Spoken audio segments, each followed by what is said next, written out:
All India trade యూనియన్లు ఇచ్చిన పిలుపు మేరకు ఈ రోజు దేశవ్యాప్త సమ్మెకు మద్దతుగా Srikakulam district bank employees coordination committee ఆధ్వర్యంలో సమ్మె కార్యక్రమం నిర్వహించడం జరిగినది.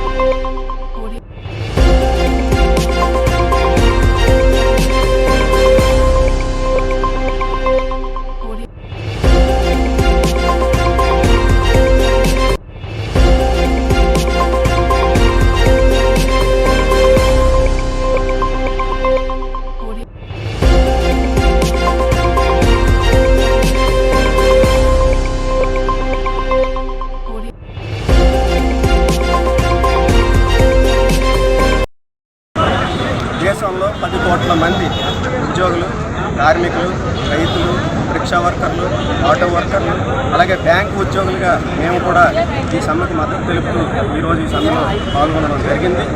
ఆ ముఖ్య ఉద్దేశం ఏదైతే ఉన్నదంటే ముఖ్యంగా పాత పెన్షన్ పద్ధతిని మళ్ళీ యువతకు తీసుకురావాలనే ఉద్దేశం, ఏదైతే కొత్త పెన్షన్ ఉన్నదో అది వద్దని చెప్పే ఉద్దేశం, అలాగే పర్మనెంట్ ఉద్యోగాలు తగినన్ని నియమించాలని చెప్పేసి, అలాగే ఎవరైతే మా బ్యాంక్ ఖాతాదారులు ఉన్నారో వాళ్ళ ఛార్జీలు తగ్గించాలని చెప్పేసి, అలాగే ఉద్యోగాలు కారుణ్య నియామకం కాకుండా పర్మనెంట్గా ఉద్యోగాలు చేపట్టాలి, తగిన నియామకాలు చేపట్టాలని, అలాగే ఇన్సూరెన్స్ వ్యాపారంలో 100% విదేశీ పెట్టుబడులను నిరోధించాలని చెప్పేసి వీటన్నిటిపైన మేము ఈరోజు దేశవ్యాప్తంగా సమ్మె చేస్తున్నాం. ఇది శ్రీకాకుళం జిల్లా బ్యాంకు ఉద్యోగుల సమన్వయ సంఘం ఆధ్వర్యంలో ఈరోజు దాదాపు 250 మంది ఈ సమ్మెలో పాల్గొన్నాం.